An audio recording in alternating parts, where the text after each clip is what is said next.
From Bowling Green State University and the Institute for the Study of Culture and Society, this is BG Ideas. I'm going to show you this with a wonderful experiment. You're listening to the Big Ideas podcast, a collaboration between the Institute for the Study of Culture and Society and the School of Media and Communication at Bowling Green State University. I'm Jolie Sheffer, Professor of English and American Culture Studies and the Director of ICS.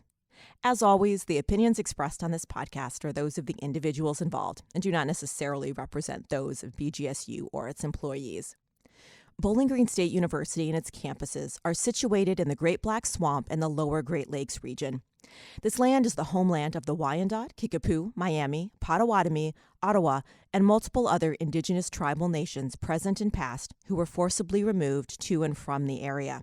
We recognize these historical and contemporary ties in our efforts toward decolonizing history, and we thank the indigenous individuals and communities who've been living and working on this land from time immemorial. Joining us today is Dr. Sandra Faulkner, who is a professor of media and communication at Bowling Green State University. Her research centers around the dynamics of close relationships and relational communication.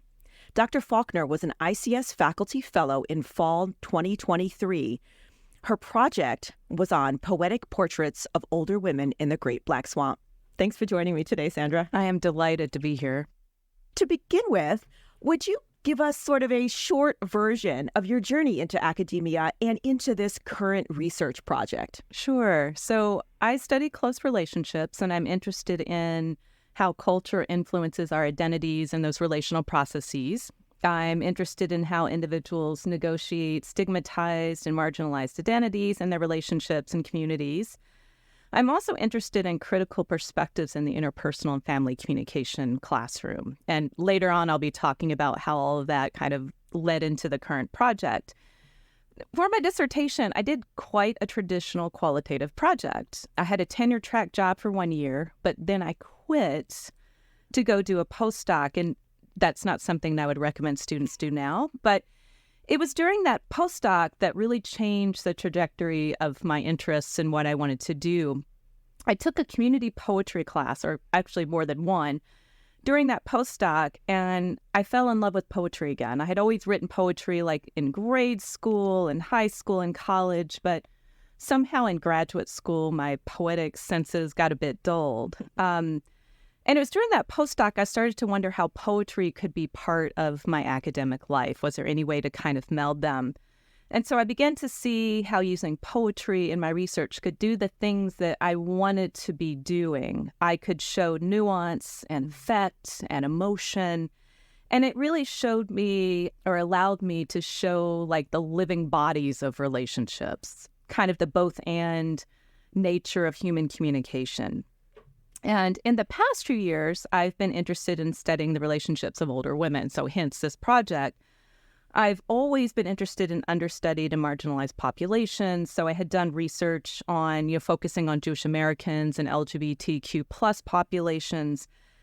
But then I started to get interested in older women, and they experience intersectional discrimination at the intersections of quite a few things: racism, sexism, ageism, ableism. And they often, women, when you talk to older women, will report that they feel ignored and silenced and maybe even experience invisibility. There's a lot of anecdotal evidence that suggests that older women often experience something called invisibility syndrome. And this is where, women, they might feel seen, but they're devalued, and others feel like they're just not seen at all. And because we make meaning from life's experiences and identity development is like a lifelong process, I thought focusing on older women was important. And so the current project marries my passion for poetry and for studying marginalized populations. Can you describe the process a little bit for listeners to help them understand the kind of research you do? And, some of your work in the past has been autoethnographic, right? Maybe you could explain that a bit as well for listeners, just sort of how do you do the kind of communications research that you do? Right. So I'm an ethnographer. So that means that I'm interested in the study of culture. And culture to me is a concept that is rooted in communication. So communication helps create culture, and culture creates communication. And I study relationships using both art and science. And so even though I do poetry, and I'll use personal narrative, and I'll use, sometimes an autoethnographic lens, which is when you use personal experience to then critique larger ideas about culture. So it's like memoir, but a bit different. And what these approaches do is just like another lens to study culture. And that's really always what it's about for me. And using some of the personal examples in poetry is just, for me, another way to be evocative, to make the research matter. And honestly, I still do things that aren't autoethnographic, but the work that I do that incorporates poetry and personal narrative seems to resonate with audiences. And it's the kind of thing that, like, your mother might actually read. Yeah, that is one of the things that we talk a lot about at ICS is how do we communicate, right, what it is that we're studying. And part of your work not only is studying different forms of telling about experience, but also communicating that information back to audiences in ways that don't necessarily look like a traditional academic journal article. Right. Your research has made significant contributions to the field of communication, particularly through your research method of poetic inquiry. You've had publications such as the book Poetic Inquiry, Craft, Method, and Practice, and an article, Crank Up the Feminism, Poetic Inquiry as Feminist Methodology, and a bunch of others. Could you explain to folks what poetic inquiry is and how you see it enhancing the study of communication? This is my favorite topic to talk about. So poetic inquiry is a method and a practice, and it's sometimes you'll be turning research interviews and transcripts and observations and personal experiences and reflections. So think about that. I'm going to put this in quotes. Y'all can't see it, but like the data of research, but you turn it into poems or poetic forms. And so I define poetic inquiry as the use of poetry that you craft from research endeavors, and it can either occur before a project analysis, it can be a project analysis, or it can be or poetry that constitutes part of or an entire project like the one I'm going to be talking about here. So the key features really of poetic inquiry is using poetry in research, as research, and for research. It's a form of art-based research. So you're using, this literary form in the service of research and scholarship. And one of the things that for me has been really powerful about poetic inquiry is that it really blurs the lines between arts and sciences. And maybe as I mentioned before, I have an identity as a social scientist. So I'm a social, even though some people are like, what's that poetry stuff? But I am a social scientist. I'm also a poet, right, at the same time. And, blurring those lines, you can focus on the aesthetic and what poetry can do as an art form, and also what that can then offer to you as a social scientist, right, who's interested in human communication and the processes of human communication. And so I also think, poetic inquiry and the poetic portraits, which I'll be talking about later, really offer an evocative method then of engaging with participants' stories. And you can use it to challenge dominant ideologies and stereotypes about older women and other marginalized populations. And it really furthers social research and art-based research methods by showing how poetic representation of people's lives can be empathic reflective research practice. So it does a lot in terms of reciprocal reflexive practice, which to me as a feminist ethnographer is really important. Yeah, can I just interject there? So part of what you're talking about is really reimagining the relationship between the researcher and their subject, right? So moving away from that, like I'm looking at you as though you're under a microscope, and instead it's relational between the two. And, in any kind of research situation, there's always power dynamics, but what this process does, or when I use poetry, I find that it's a way I can reflect on some of my own biases in that work in ways that when I use other methods, I can still do that, but I find that poetry is a particularly effective method for doing that. So yes. So now talking about your work for the Fall 2023 ICS Faculty Fellowship, tell us about this project, maybe a little bit about its genesis and what some of the key steps in your research and creative process are. Okay, so I'm going to start with a few years ago, I was interested in community engagement projects. So how is it that I can actually benefit my community, right, in addition to myself? One of the things that I love about working at BGSU is that one of our goals is to be a public university for the public good.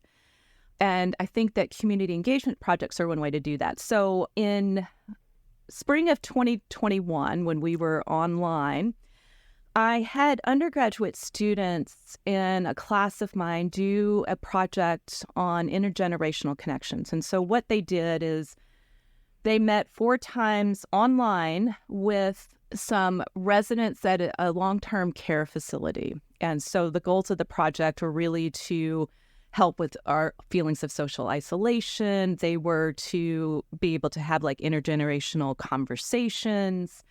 And so the students and the older adults had conversations about relationships, et cetera, right through the course of the semester. And it was a really mutually beneficial project. And then it helped, I think, for the older adults as well, to break down stereotypes about what college students are like, but also for our students here to break down some of those stereotypes about what older adults are like. And so, during that project, one of the students had remarked, my conversational partner likes beer, just like I do. And so it's like some of these revelations, they started to see more kind of in-group conversations rather than starting to, seeing older adults as maybe, part of an out-group. Another community engagement project that I engaged in with students during that time, and I did this 2 semesters, and this was a poetic portraiture project. So I had students, these were graduate students in a relational communication class and then in a humanistic research methods class. My colleague, Wendy Watson, who's a gerontologist, and I had conducted interviews with older women. And when I say older women, I'm talking about 60 plus. So that's to make that clear. We had conducted interviews with older women about their close relationships across the life course. And a student would sit in on one of the interviews and then would create a poetic portrait. I'll talk more a little bit later about what that entails, but they would create it and then gift it back to the participant. And so this was another way to get some intergenerational conversations going, to also help break down some of those stereotypes about older women. And the idea for the current project was really sparked by a participant in one of those projects. And so it was a participant who lived in Wood County, and she said to me, there are all of these older women in town that have these fascinating stories, and you need to talk to them because we need these stories told. And the thing about the research projects before is the names weren't attached to anyone. They weren't all just women in Wood County. And so I thought, wouldn't an archive project be an excellent way to somehow preserve these stories, but then also make them available and accessible to everyone in our community? And so that was really some of the impetus. And I was really fascinated, actually, by all the stories that I had been hearing before. And another reason for this project is that more than one participant in this project said, why do you want to talk to older women? And I will say I've always had intergenerational friendships with women. So my whole life, I have fond memories of visiting my mother's women's friends when I was growing up in suburban Atlanta in the 70s and 80s and spending hours just like listening to their stories. I befriended the mother of a 3rd and a 1st grader when I was a safety patrol in 7th grade because I patrolled that hallway, and she and I struck up a friendship while she was picking up her children. And we wrote letters for years. And she even attended my high school graduation. So another reason, too, is that I'm approaching older age. I'm going to be 52 next week, which is considered late middle age, which I can barely wrap my mind around that. But so, really the idea of celebrating and collecting older women's stories was appealing on multiple levels. It was an extension of my research interests. It's part of, engaging the community in which I live. And, particularly it's a project that is for the public good. Now, the goals of the project were to find some kind of inclusive ways to co-construct and portray these life stories in multiple meanings, like mediums, and to make the work accessible. And so the collaboration included older women in the community, myself, a colleague in my school, and the BGSU archivists. So At the Jerome Library. yes, at the Jerome Library, sorry. And, I interviewed older women, and my colleague Phil Beskid recorded the stories here in the studio because I wanted them to be of a high sound quality, except for one, which I will get to. I'm going to talk about that a bit later. But I used the recordings and my notes from the interviews to create poetic transcripts, and then created poems from those poetic transcripts. So poetic portraiture then, so let me kind of give a definition of how I'm using that, is a way of representing interviewees' embodied aspects of their life story in poetry and poetic forms.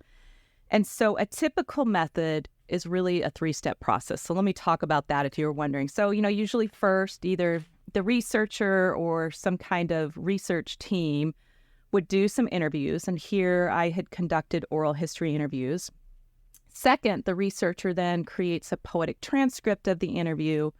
And then third, would create poem or a series of poems from that poetic transcript that somehow captures, the spirit of the interviewee's life story and specific nuances.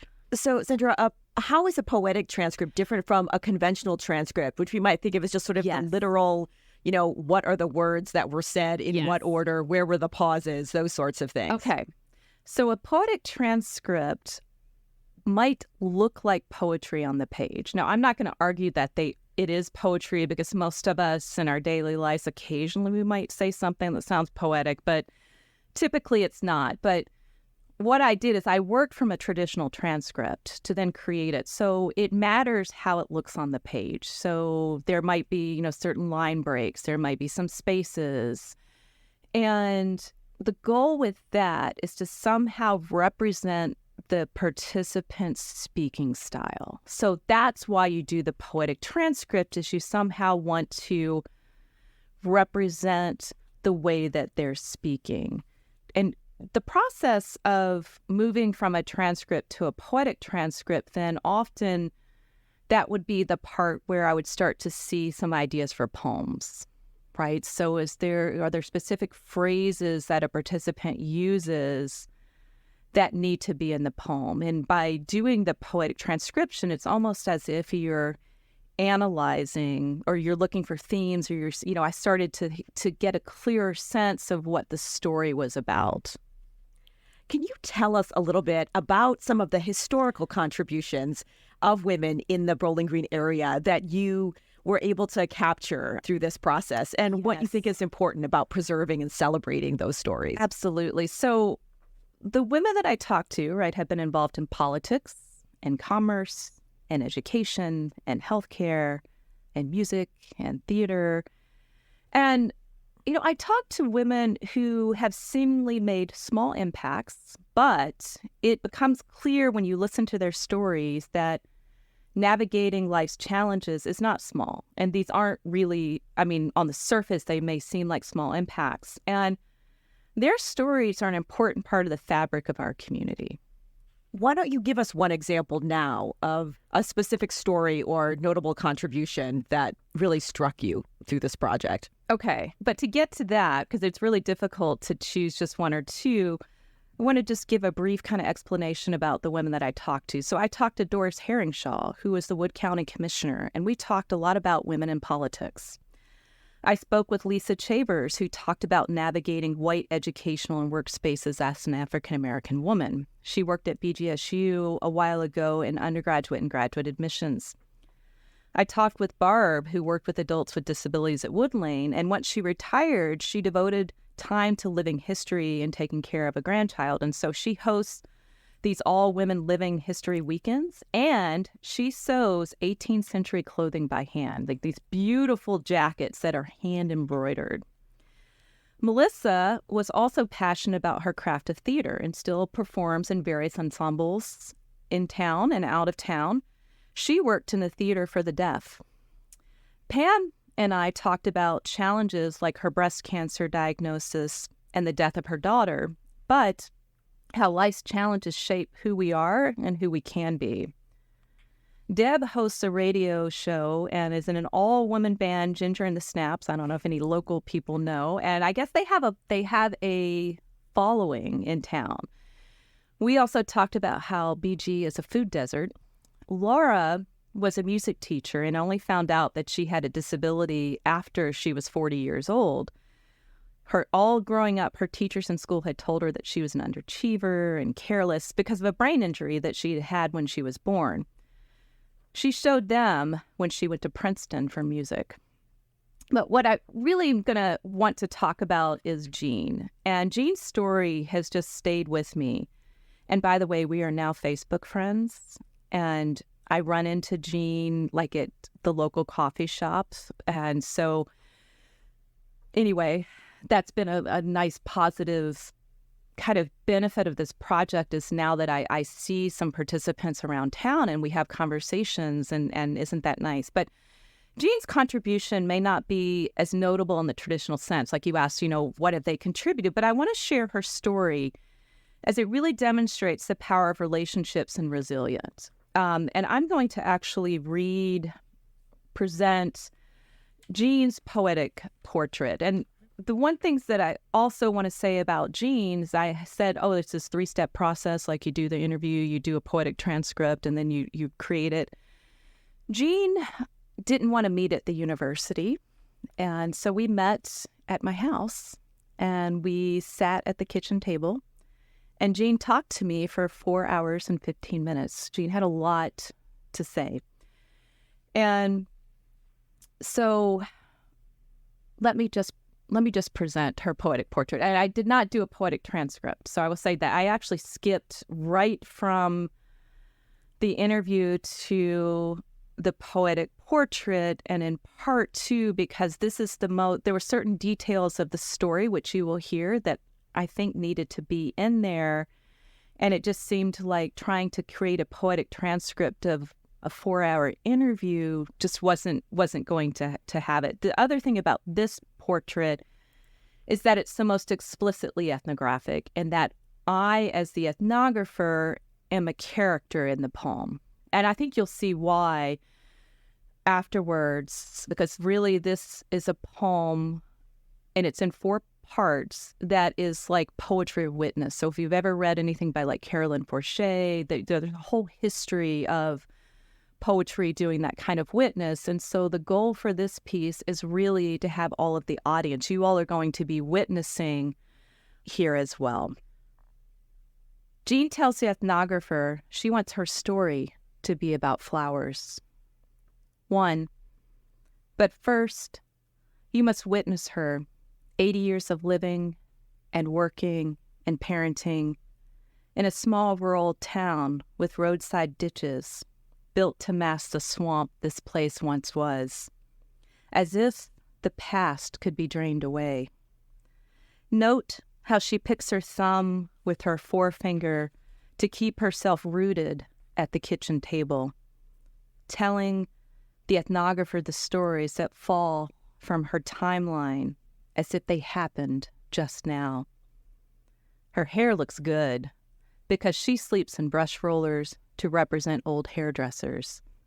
She's the last one alive who did hair at the Historical Museum and the nursing home, where ladies lined up in wheelchairs, pin curls and bobby pins at the poorhouse too.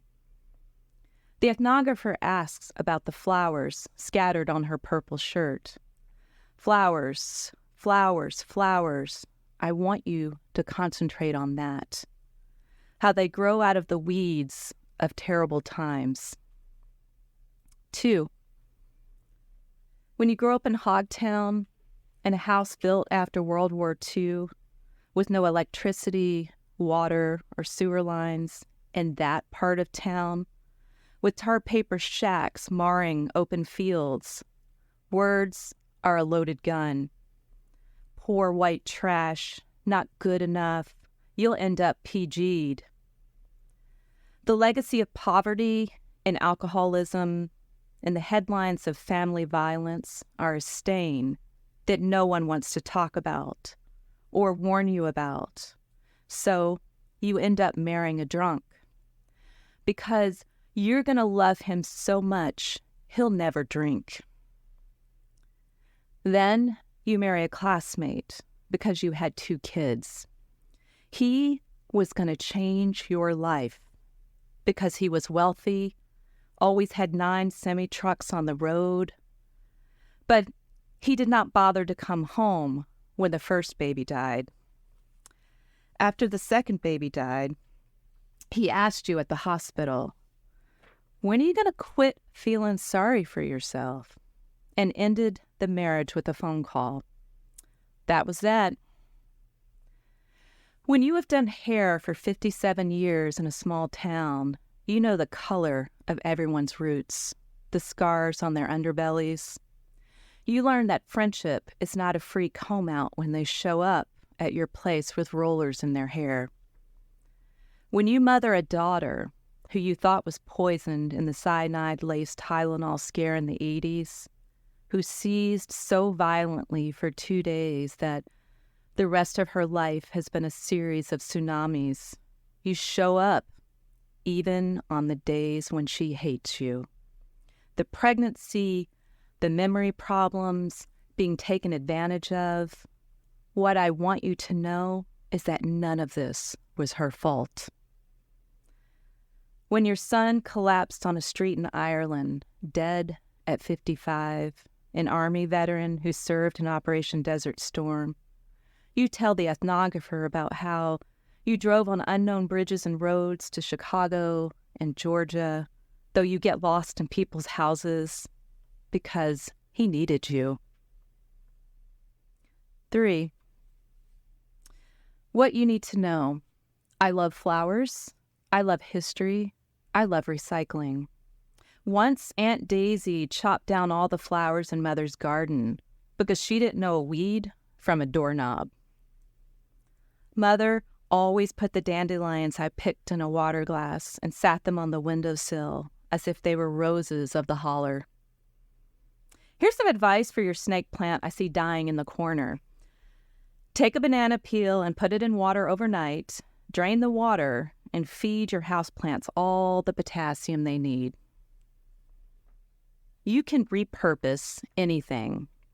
You can make a pill case from 2 Gatorade caps and the neck of a bottle, plant containers from Folger cans. When my sister was dying of cancer, we talked about flowers, and I planted them in coffee cans in her yard like a greeting card. I courted my Charlie with purple petunias that I bedded in the front of his trailer. I chased him until he caught me. 46 years now, and I'm crazy in love. If it weren't for flowers, I would be a raving lunatic. 4. And this begins with a line from Louise Glick. At the end of my suffering, there was a door. I was born in Hogtown at the edge of the city. What I want at the end of my story is you to know that I'm made of the tenacity of dandelions, the passion of my petunias. The point of our suffering is to be planted and replanted there in the shadows of the September sun. I was grown in the great black swamp, a tendril that leads to an open door. We're going to take a quick break. Thanks for listening to the Big Ideas podcast. Question. Answer. Discussion. If you are passionate about big ideas, consider sponsoring this program. To have your name or organization mentioned here, please contact us at ics@bgsu.edu. Welcome back to the Big Ideas Podcast. Today I'm speaking with Dr. Sandra Faulkner, a fall 2023 ICS Faculty Fellow and Professor in the Department of Media and Communication at BGSU. Sandra, for this project, you had a number of partners. You worked with the Wood County Committee on Aging, you've mentioned the BGSU Archives and Jerome Library, and local community women. Could you talk a little bit about how these collaborations developed and how they shaped the project? Absolutely. I'm really grateful for the support and enthusiasm of the BGSU community and the local community, the enthusiasm they've had for this work.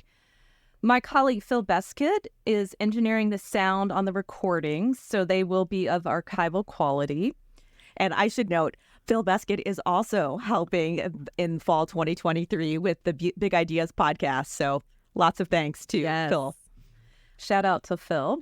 Phil also helped reach out to some older women that he knew to ask if they wanted to participate in the project. Michelle Sweetser in the BGSU Archives at Jerome Library gave me ideas for what materials I could include in the archives, how to capture the story. So we talked a lot about that. So there will also be some photos and other artifacts that are included with the poetic transcripts, the transcript, and the poetic portraits.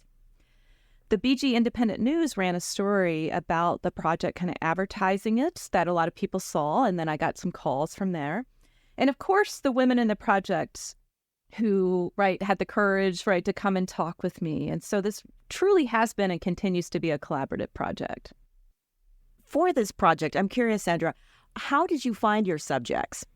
And was there an element of word of mouth that developed over time? That was some of it. So like I said, Phil had pointed a few women in my direction. Some of the women had seen the independent news story that had my contact information. And then some of the women that participated told some of their friends, like, hey, you need to talk to her. So I also had some women that way. I'm still actually interviewing some women. One of the things is that, yes, I had the fellowship for the project this fall, but I don't see it as necessarily ending here. So this is something that I actually can imagine I might have some students, do in the future. There's, so many stories that we want to capture. I mean, right now I have 9, but I'm hoping to grow that. What do you hope the broader community will gain from listening to these stories and learning about the contributions of older women? Well, I really want them to see these as an important part of bearing witness to both trauma and joy. I mean, the one that I read was some about trauma. I also hope that these stories break down stereotypes that people might have about older women and aging. I hope that they will contribute to intergenerational conversations like, hey, maybe I need to talk to some, older folks in my lives and get their stories. I hope that listening to these stories will help some older women to feel more visible, in our communities. Do you have any advice for listeners? I'm particularly thinking about students who may be listening who are really interested in maybe starting to collect stories or preserving narratives from family members or other folks that they know. Any advice for how they might go about that? Yeah, I've got 3 pieces of advice. And the first one I would say is that you really should just be interested in listening to folks' stories. Not what you think you might hear or what you want to hear, but to listen deeply and, kind of be happy with people wanting to tell you something. And second, I would, reach out to some organizations that might help, such as senior centers and maybe even youth organizations, because I'm not assuming that you might necessarily just want to talk to older adults in a community. News outlets, religious institutions, local coffee shops are a great place. And then third, I would also plan public presentations and talks about these. When I've done things like that, then it's more people want to talk to you. And so again, you can do this at, various places in your communities. And also what I would say is to really put on your ethnographer hat. So you might never know what stories might be important or what you might include. And so, always have that, be able to hit the record button right on the phone. Thanks so much for joining us today, Sandra. It's a pleasure talking with you. Listeners can keep up with other ICS happenings by following us on Instagram, LinkedIn, Facebook, and YouTube. You can listen to Big Ideas wherever you find your favorite podcasts. Please subscribe and rate us on your preferred platform. This script was researched and written by Ahmed Bilal and Delana Harris. Sound engineering was provided by Brendan Akatura, Phil Beskett, and Marco Mendoza.